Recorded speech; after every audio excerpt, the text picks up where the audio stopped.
You know, I was thinking, we've played a lot of Wario on this channel, and man, those are some good ass games. I would go as far to say there hasn't been a single bad one, but there is one Wario game I've never played through before, till now. Wario, Master of Disguise. And right off the bat, I gotta say, not really a master, is he? I mean, that is a clearly Wario every time. He didn't even try. I think my disguise here is better, and I got this off eBay for $2. But well, a lot of people say this game sucks. I mean, the Sydney Morning Herald on Metacritic gave it a 3 out of 10 for Pete's sake.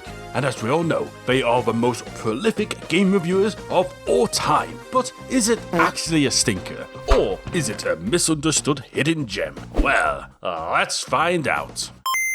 I'm a lonely Goomba, stuck between two pipes. Well, guess I'll keep on gaming for the rest of my life. So, the game starts off with Wario chilling on his couch, watching a news report on himself, as you do, grosser than ever. I guess it was a slow news day. But suddenly, a show about a master thief comes on the TV, and this gives Wario an amazing idea to make a machine to transport himself into the TV show and steal all the money. A bit of a leap of logic there, but I guess Wario is a scientific genius now. I mean, he can whip up interdimensional sci-fi machinery in like 10 seconds flat. It's amazing. I gotta say though, the quality of this cutscene is pretty poor. I mean, it looks so cheap. It's like some weird bootleg Nintendo game. But anyway, we jump into the TV, the game starts, and Gex should probably sue. And hey, considering how bad the intro looked, this is some nice visuals, which is good, because we're gonna be looking at them a lot, because this intro has so much dialogue. It just goes on and on. Just compare this to, say, the intro of Wario Land 4. I mean, that's like a minute long, and everything is explained in a stylish, seamless way. Short and sweet. Just like me. Anyway, the plot kicks in, and we swipe some guy's magic wand, and boom! We unlock Thief Wario. He looks pretty badass, I give him that.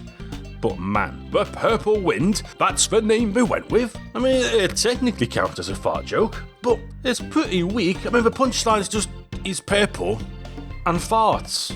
Okay, I guess. I mean, at least call him the Sneaky Stink or something. But you know what? Let me just email Nintendo with that suggestion so they can go ahead and change it for me. So we walk a few steps forward, stumble upon a chest, and yep, you guessed it, more dialogue. And now we've got a minigame. Looks like they're trying to fuse WarioWare's microgames with the classic platforming from Wario Land. It's not a terrible idea, but the minigame, well, it didn't really impress me that much. We then unlock yet another transformation. See, by drawing a circle on Wario's head, boom, Cosmic Wario is born. And bro, the game hasn't even started yet. Can I actually do something first? I mean, at this point, trying to explain this game, it just feels impossible. So far we've just had an avalanche of dialogue, a colouring minigame, and now we're just walking around in a freaking spacesuit for some reason. We then walk forward a bit, and guess what? Even more excruciatingly long dialogue, followed by not one, but 2 chest minigames. This is painful. Just let me play the fucking game already.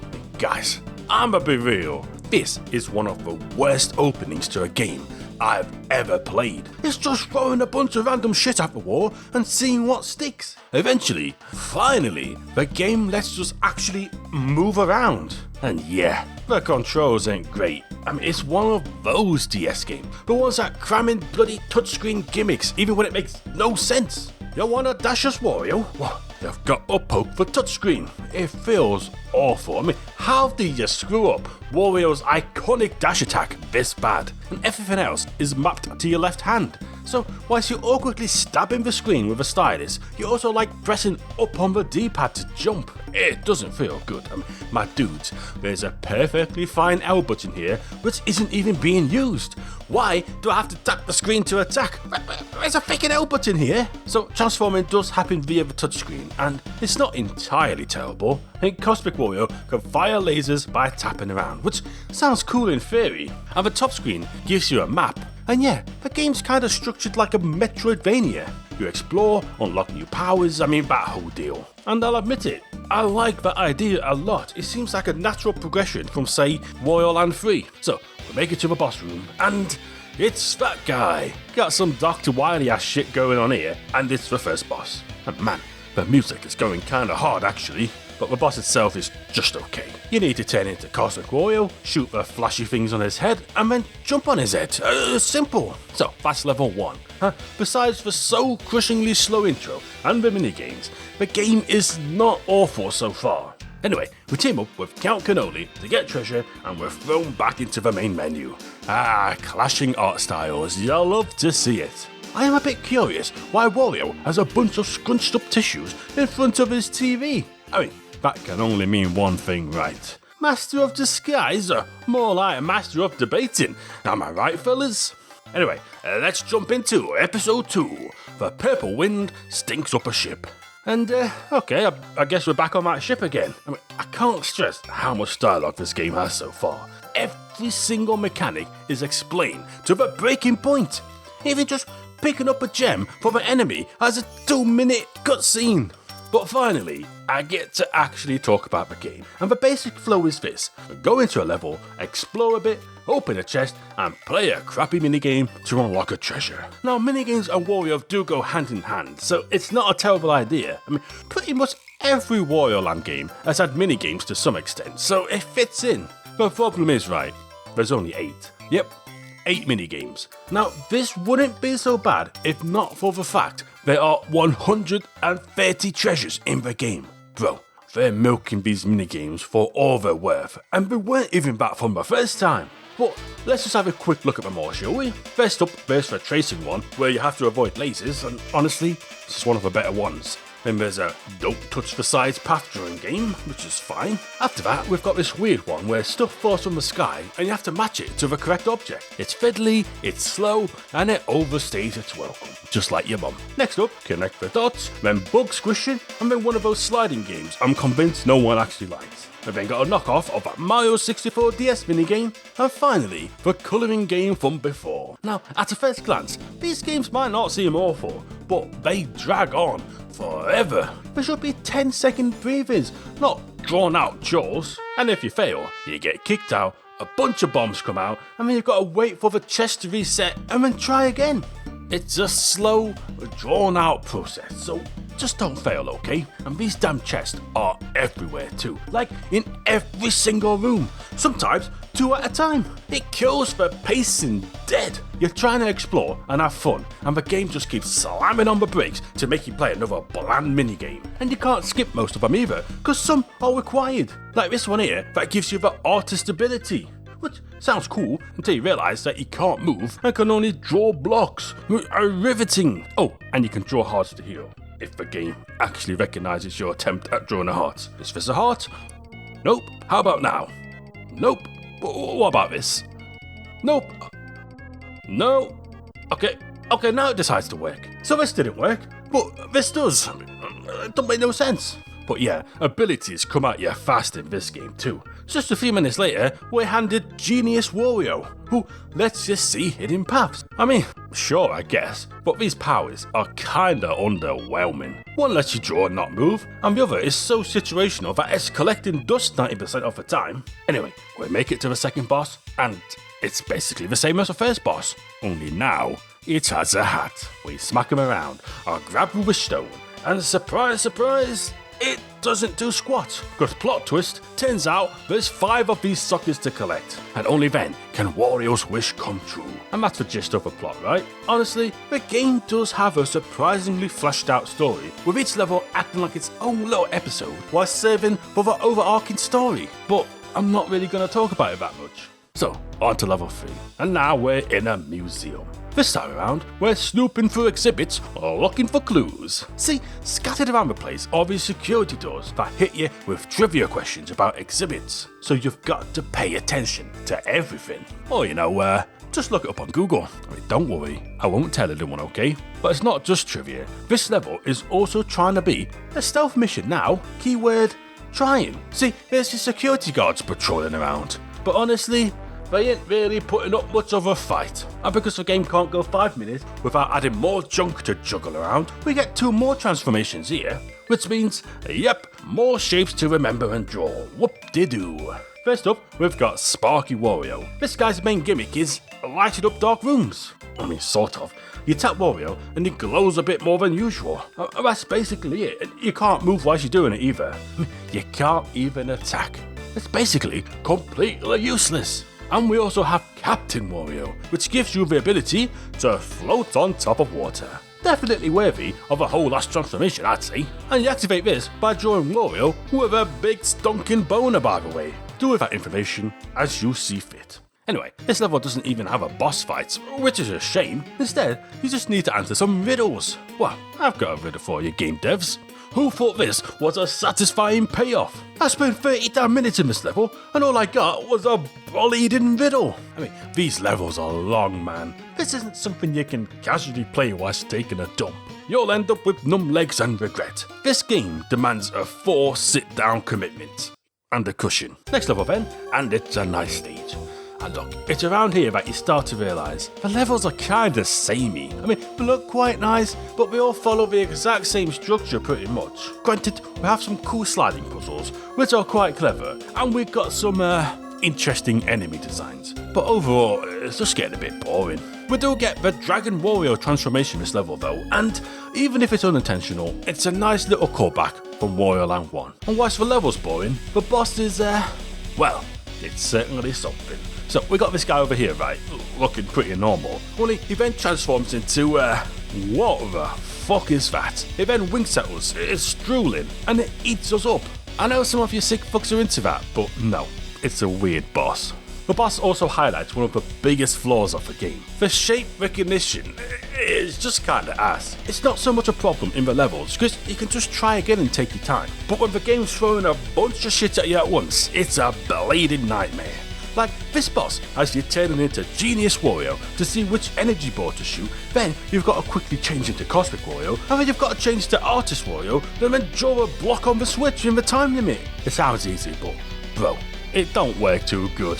I'm fucking turning into a boat, I'm drawing the exact shape for Artist Wario, but it turns me into Genius Wario, and then I'm trying to heal by drawing hearts, but that ain't working either. It's a goddamn mess. I did do it though, and we're onto the pyramid stage. And man, seeing Wario in a pyramid again, it just really makes me want to play Wario Land 4 instead. But alas, let's trudge on. And yeah, it's just a slog. Not much to say really, it took 40 minutes. Same old puzzles, same old crappy minigames every few minutes, same old shit. At least the boss is good. I mean, the last boss was good in theory. I mean, the bosses are super creative and well designed on paper. It's just not fun to play because everything feels so clunky. Even just moving feels bad. It just sucks any potential fun out of it. But hey, there's not many games where you get to burn the pants off a pharaoh. So the game gets some bonus points there. Next level, Ancient Temple. And hey, I give credit where it's due. The game still looks phenomenal. Gorgeous hand-drawn visuals, loads of detail. You could tell the developers really poured their hearts into this game. They tried, like they really did try, but that just makes it even more frustrating. It's like the episode of The Simpsons where Bart gets an F, despite trying his best, and then he starts crying, you know? That's Wario Master of Disguise summed up so far, but yeah, it's another huge level. The biggest yet, clocking in at almost a bleeding hour. I mean, these levels are just fucking labyrinths, man. And just when you think you're getting somewhere, bam, seesaws. And not fun seesaws either. I mean, these things are evil. So you gotta stand on one end, right? Draw a block on the other and launch yourself up. Sounds pretty easy, right? But nope, because you can't move as Artist Wario. So the process is, move on as normal Wario, transform into Artist Wario, draw a block, immediately transform back, and then quickly move to the side before you fall back down. It's bad, guys. Real bad. And the boss fight is built around this bleeding mechanic. Seriously, just watch this completely raw, unedited gameplay for a bit.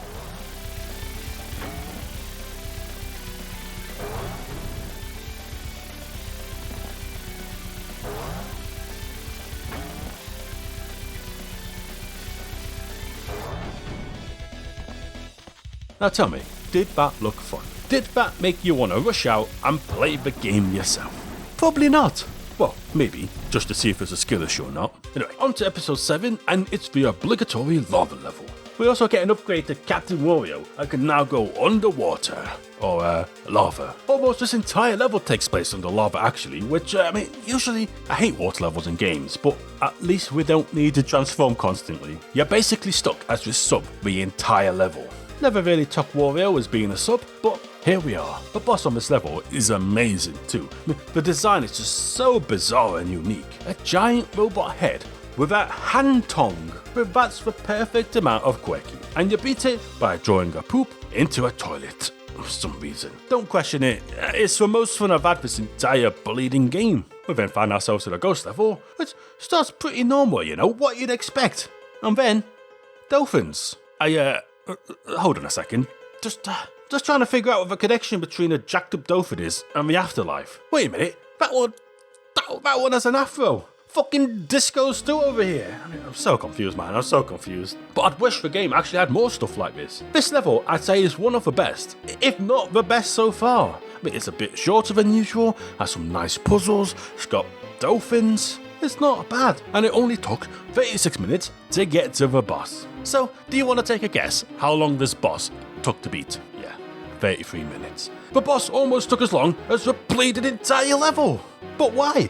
Well, let me tell you, because it fucking sucks. It starts off simple enough. You got this dolphin trying to kill you, you need to wait for it to jump up, jump on the switch, and then punch the shit out of it. Easy. We then follow it to the second part. And whilst it's a bit trickier, it ain't too bad. You just need to time your punches and do the sick combo. We then hit phase 3, and everything just goes to hell. There's nowhere safe to stand. The boss is spawning these enemies non-stop, and your window to actually hit the boss is basically frame perfect. If you leave these flying dolphin enemies alive, it'll hit you and break your combo. And if you do try to kill him, you run out of time to transform and strike the boss. And then half the time the shape recognition doesn't work, so you just take the hit anyway. There's just no time between killing the enemy, to jumping on the switch, to transforming into Genius Wario, and then punching the boss. It's just torture, it really is. The only strat I could get working was to just tank the hits, hope you get lucky, and then spam HODs to heal and pray that it doesn't turn to shit instead. Words cannot do justice how bad this boss is. You've just got to play it to believe it.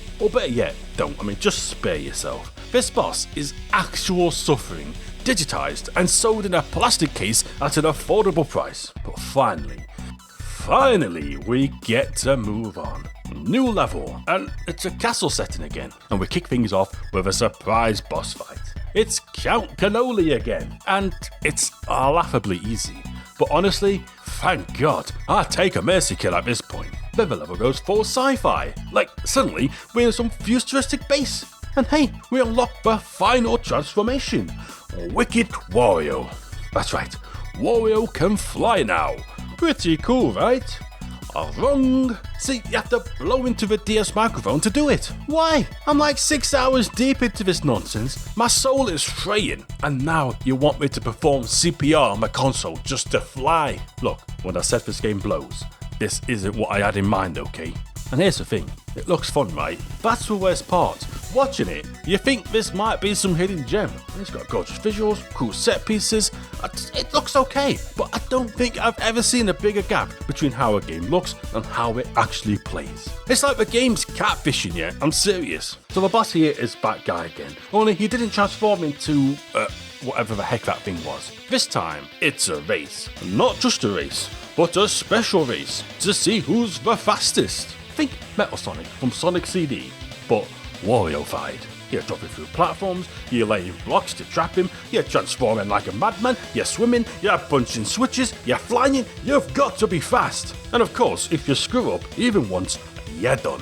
Which doesn't help when, well, you get the gist by now, the shape recognition is just not good enough. Can't even register a bleeding square now. But we made it to the final level. It's almost over, guys. I mean, I can't wait. And I've got to say, thematically, I love this level. It's like some ancient garden. Got a cool sunset in the background, hype music, and well, that's it really. Because other than that, it's just more of the same. I'm just so over this game, man. Let's just get this done. It's time for the final boss. We get over wish stones. But it turns out, it was a trap. It was actually a tablet designed to seal away some ancient evil or some shit. Looks a bit like the final boss from Wario World actually. And then it's an evil Princess Peach or something. We then get a ton of lore and then she transforms into a big woman. I mean, kinda hot, I'm not gonna lie. Don't judge me. She then slaps on a mask and the fight starts. And to be honest, it's okay. There are 3 weird demon forms and it's all trippy and chaotic. But it's not nearly as soul-crushing as that dolphin boss, so I'll take it. It's funny because on the final part, you could just stand here and dodge absolutely everything. Not sure if we thought that one through. Ah yes, the old video game trick of just standing in the corner and dodging everything. How I've missed you. And that's it. Her face breaks, revealing her true form, which is basically the same, only she has some DSLs now. And that's it. The one guy transforms into Gandalf the green, and we get our wish. Money. Huzzah! You know it's a big deal when the art style completely shifts back to bootleg. Joke's on Wario though, turns out the treasure is trapped in the TV and not the real world. In hindsight, the entire premise of the game is a bit confusing. It wasn't a TV show, but the characters had free will. Did any of it matter? Was it just part of the show and it was going to happen anyway? Or did Wario change the influence? Was there even actually a demon in real life? What was the point in any of that? It's a very underwhelming ending. So yeah, that's Wario Master of Disguise. Look. They tried, they really tried. This game wasn't made by Nintendo directly, but a smaller studio called Suzak, and they were clearly swinging above their weight class. And you know what? I respect it. They had ambition, and they almost made it. But nah, it's bad. You can have good writing, you can have catchy music, you can have stunning visuals and an epic 8-hour story with massive sprawling levels, but none of it matters if the game isn't fun to play. And this game, it's anti-fun. Every room is just packed with these stupid treasures and these crappy minigames. Seriously, it's every few minutes. It never stops, from beginning to end. It never gets fun. If anything, the minigames get more difficult and it gets even worse. And don't even get me started on the touch controls. Even by the very end of the game, after I basically mastered it, I could never get the hearts to work consistently. It just did not work. Eventually, I just started drawing this weird blob that kind of looked like a potato with a dent in it. But hey, it worked more than an actual heart, so whatever. Now, there is some post-game stuff, there's some time trials, and you can get all the missing treasures, but I don't care. I really wanted to like this game, but it's just shit. And considering this followed Wario Land 4, one of the best games ever made, it stings even more. It's probably one of the worst Nintendo games ever made. It's down there with Sticker Star. And yet, I still kinda see the good in it. Somewhere, deep down, there's a good game. It came so close. So, if we're to take one lesson from all of this, one thing to walk away from, so it wasn't a complete waste of time, at least we learnt that the Sydney Morning Herald was spot on with their review. And that's why they're the #1 game reviewers in the world, baby! Oh, let's go!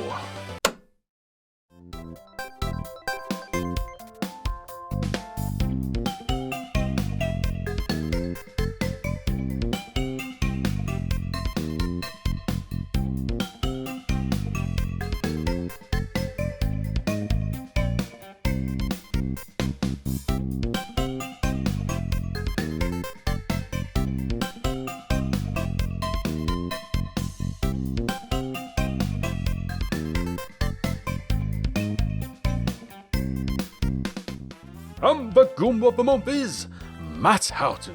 I'm pretty sure that's his real name, so I think I just doxed you, mate. Join us next episode when we reveal his full address.